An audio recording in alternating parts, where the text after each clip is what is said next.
Greetings to the course coordinators of SCR, that is Social Connect and Responsibilities.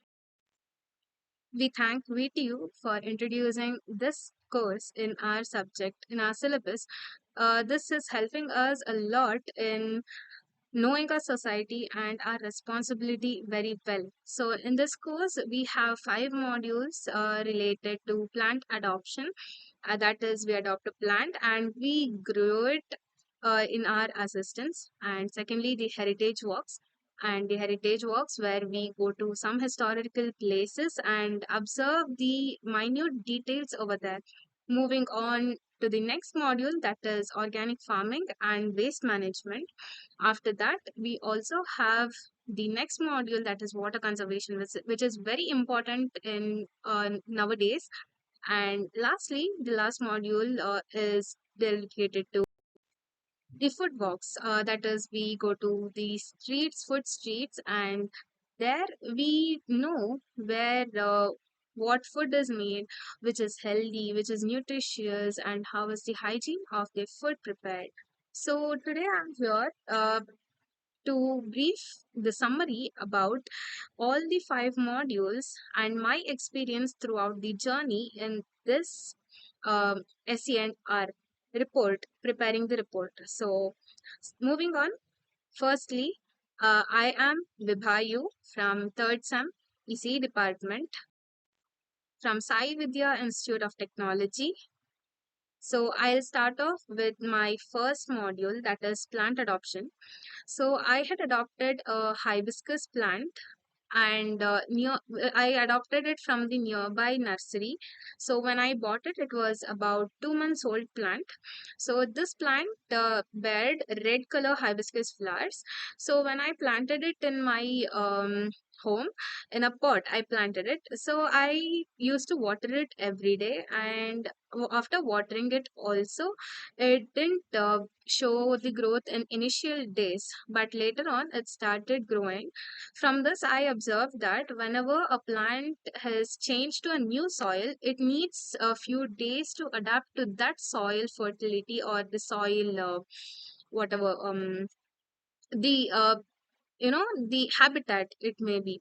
So after that, I started observing the new leaves growing, and after a month or so, or like 3 weeks, I observed buds blooming, and then the flowers bloomed. So, one thing I observed here was you should not water too much to the hibiscus plant. If you water too much, the hibiscus plant will go rotten.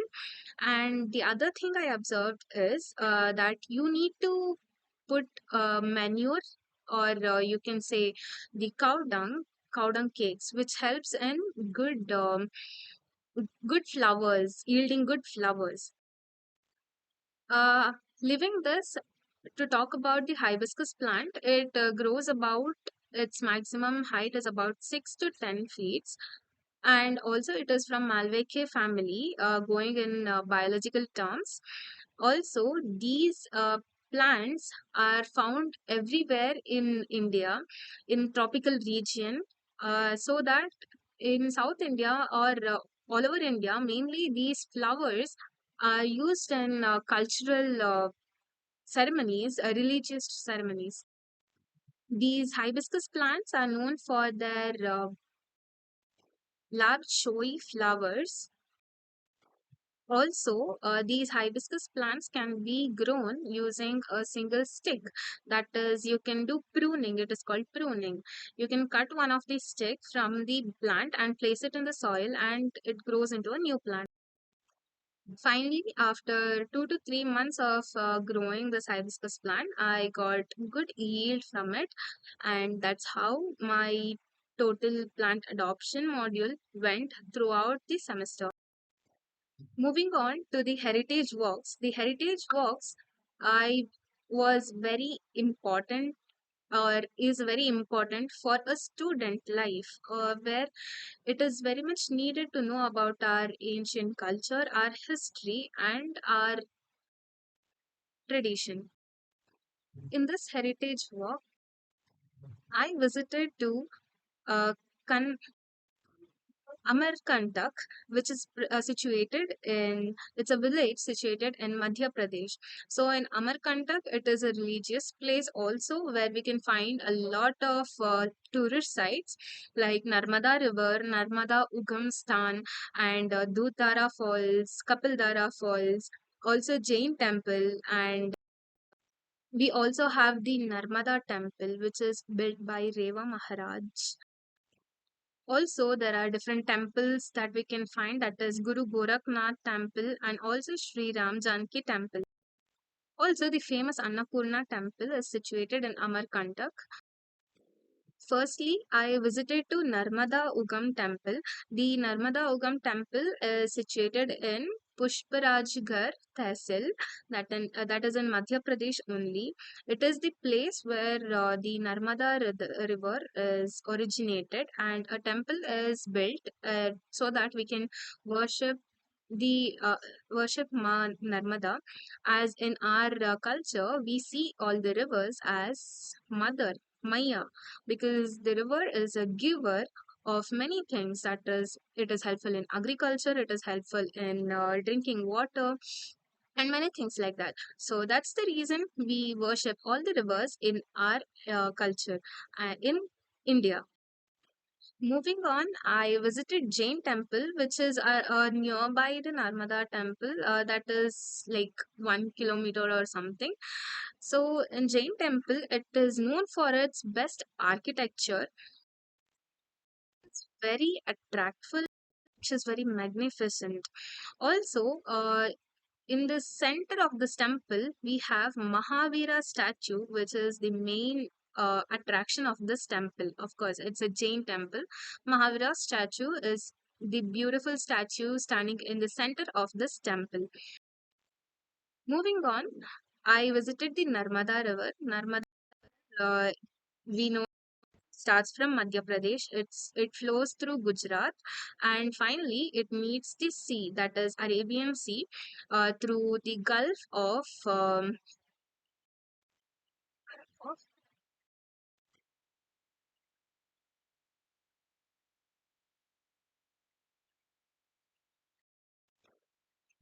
Moving on, I started off to the journey to Kapildara and Dudhara Falls. Kapildara and Dudhara Falls are the first and second falls from the Narmada River, respectively. Kapildara is also called as so because of the sage couple who meditated in the banks of this river, and Dudhara Falls is called so because of its white color, and also it is because sage Durvasa, who is known for his anger, had meditated in the banks of this river, Narmada River, and pleased by the meditation, by the penance of sage Durvasa, Ma Narmada has appeared before him and also had given him secret milk to drink. So that is the reason why the water here is very white, and it is also called Dutara Falls. Finally, in this heritage walk that is in Madhya Pradesh, the Amarkantak has taught me a lot of things about my culture and also about the rich heritage or the culture architecture of our country, which is very renowned all over the world. But it is also important for us to know about our country, and I thank SCR for knowing, for letting us dig deep into our culture by this module, that is heritage walks. Moving on, the organic farming and waste management. Organic farming is nothing but the farming where we don't use synthetic fertilizers, pesticides to grow the plants or for agriculture.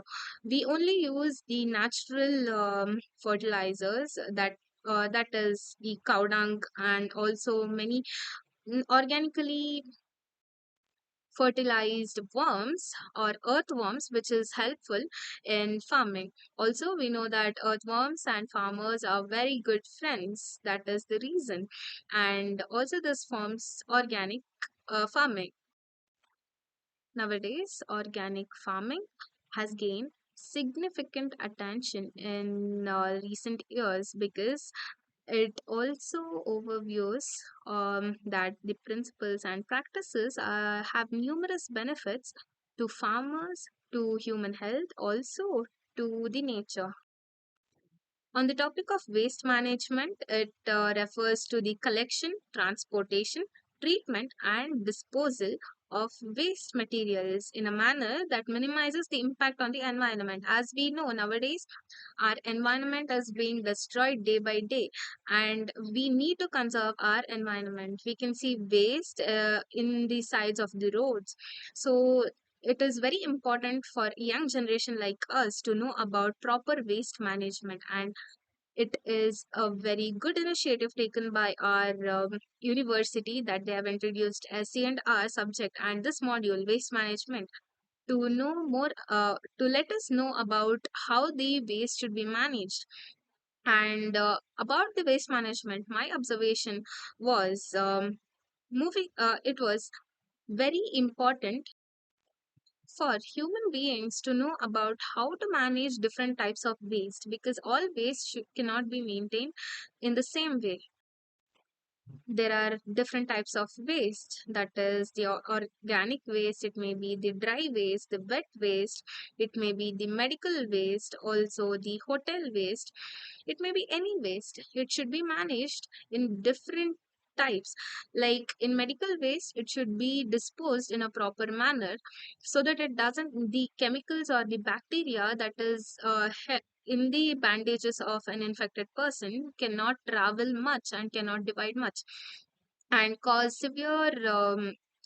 severe infections in healthy people. Also, in nuclear waste, the main reason that nuclear waste should be disposed properly is because even after the proper usage of uranium and things like that, radioactive elements, there are radiations coming out of it. It completely doesn't stop, so that's it may alter the genes of human beings. So it's very necessary to manage waste properly. Also, in electronic waste are not it should be recycled and reused so that it reduces the impact, that is bad impact on our society. Moving on to the organic farming, that is which is followed nowadays, have different practices. That is crop rotation. Crop rotation is done in all the areas. In Bangalore, I visited GKVK where crop rotation is done more efficiently. Crop rotation means planting different crops in the same soil so that the soil retains its fertility for a long time, so that it doesn't lose its fertility soon. Also, next one was soil management. The building of soil health through the use of compost and green manure and other natural fertilizers. And next one was water conservation. Water conservation is done here in organic farming by using drip irrigation or mulching, which which reduces the um, which reduces the evaporation of water and wastage of water and over watering of the plants. Also, next one was the maintaining of soil health by adding organic matter in the and also in crop rotation. In this module, I have learned that organic farming is more beneficial than the inorganic farming that is done, that is synthetic fertilizers that is used. Synthetic fertilizers only reduces the fertility of the soil. It doesn't make any help this thing. Organic farming is helping a lot in agricultural practices for farmers and human health, also animal health, also in soil health.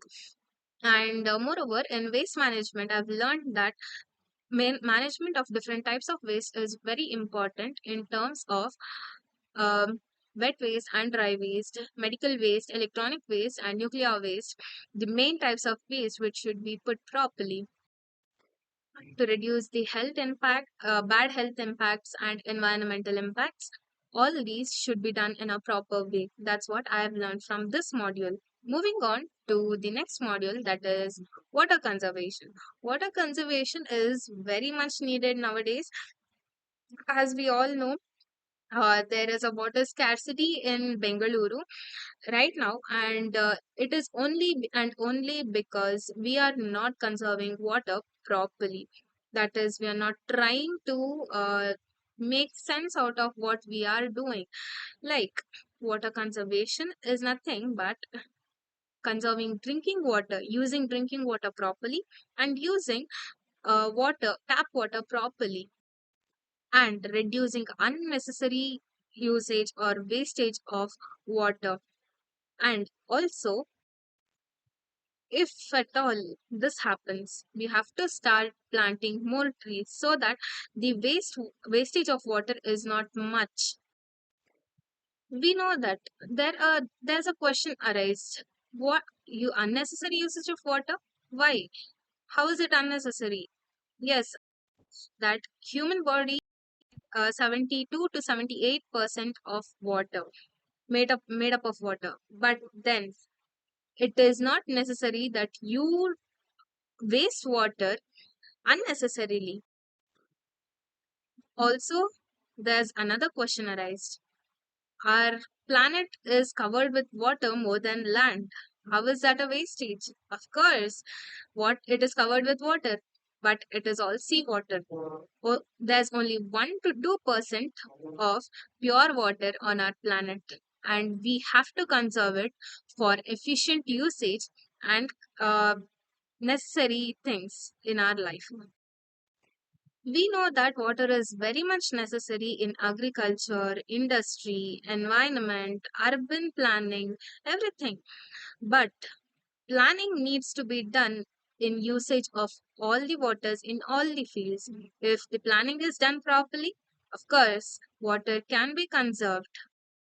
The main challenges that is being um, in water conservation is in water conservation is the lack of awareness. Many people are unaware of significance of water conservation right now, and which reduces the awareness among people, and also which increases the unnecessary usage of water. And moving on to the infrastructure constraints. Now, outdated water infrastructure in some regions, which hinders the efficient water distribution and management.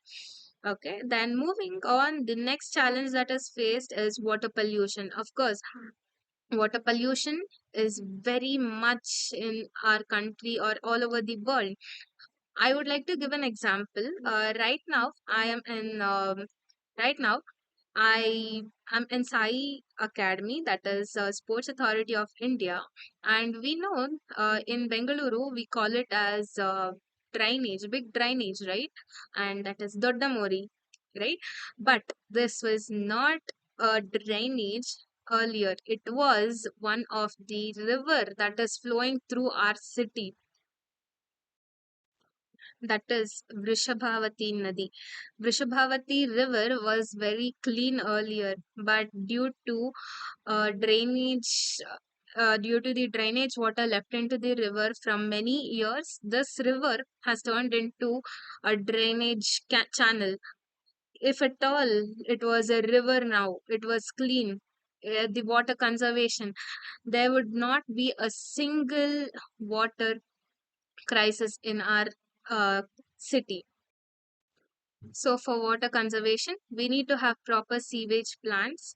Also, the rainwater harvesting methods should be implemented in all the areas. And few places in Chikkajala that I went was very notable for its sewage treatment and also conservation of the water, and using of the water in agricultural practices, which is very good. And next, this is what I observed in this water conservation module throughout the journey that I did in my city. And moving on to the next module, that is food walks. It is the very good. It is one of the enjoyable module in our SC and R course. So in Foodworks, I went to a food street near my home, that is in Elhanka. So here I had lots of foods, and also I had a lot of good tasty foods, and I observed the hygiene that was maintained by uh, the cook over there, the shopkeeper, and the kitchen hygiene. As I'm a vegetarian, so I only went for vegetarian foods, and keen attention to the taste, the aroma, the making of, and the presentation. It was very good when I went over there. Firstly, we went for a veg roll shop where the taste was typically filling wrapped with maida ka roti, and it had some cabbage inside it. It had veggies like carrots, capsicum, and many things. Also, there were different sauces like mayonnaise and peri peri sauce, and with that tomato ketchup. The outside wrap was layered and it was chewy, and also the presentation was very neat because the roll was wrapped in a tissue, in a plastic, not a plastic, it is a recyclable uh, cover or something like that, and given to us, and tissues were handed over, and it was very good presentation at this point. Moving on, we went to Davangere Benne Dose Hotel. Yeah, it is very famous over here in Karnataka. Davangere Benne Dose. The dish is so delicious. It is so mouth watering. And in this Davangere Benne Dose, the hygiene maintained in the hotel was very good, and also we were the first ones to go there, so it was very fresh ones. So we got one dosa for with a lot of butter, and the aloo what the potato mashed potato that we got had no other masala other than salt. It was mashed, and the chutney, that is the coconut chutney, was given, and which was very good. It was soft, it was tasty, mouth watering, and the presentation was very clean. It was presented over banana leaf, and in a clean plates. Moving on, we went to Pani Puri stall. Of course, in Foodworks, how can we miss all the charts like Pani Puri, Masal Puri? The Pani Puri is, of course, we all know it is very tasty. It is a, the ball burst in our mouths. Now also my mouth is watering thinking of it. The water had tangy flavors of jaljeera, the tamarind, the lime, and many things. The puris consisted of the mutter, that is peas, green peas, and like onion, tomatoes, and different things like that. So pani puri was very good. And moving on, we had dahi puri. It was same as of pani puri, and the puri balls were fully filled with the green peas, onions, and tomatoes, and curd, and many different spices like chili powder, garam masala, and things. The also, both the charts had very good presentation. It was served in a clean plate and with spoons with the tissue papers. Also, next we went for muskmelon juice. The melon juice was made in a proper mixer, which was cleaned. And every time they made a juice, they used to clean it with water, and they used to keep it clean. And it was served in a glass, and it was very delicious, and we had ordered a less sugar one, so the taste was a bit off because of less sugar, less sweet, but it was very hygienic over there. They had washed, when we went there they were washing all the fruits over there, and they were keeping it in a basket, and the washed fruits were then cut and put into the mixers. And later on, how can we miss ice creams in a food walk? Of course, we went to Nandini Parlor. Nandini is very famous in our Karnataka. So, of course, we had ice cream. That is, one was pistachio ice cream and other was badam ice cream, which tasted very good. Of course, it's a packed ice cream, and we cannot complain about the serving, the hygiene of it, because it's all machine made and packed. So, conclusion was the vegetarian culinary expedition unfolded many flavors and many textures of these traditions in our this one.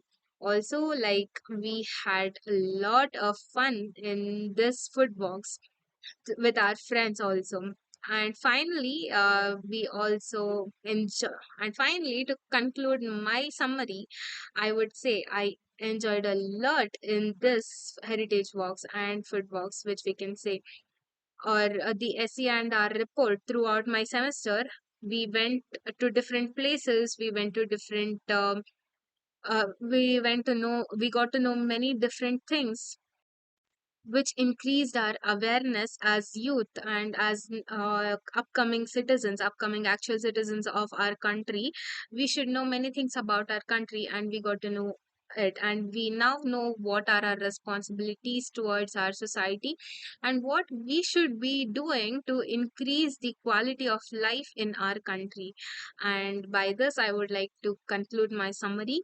And I thank my university for introducing such good course in our syllabus, and thanking you all for for patiently listening to this summary. Thank you.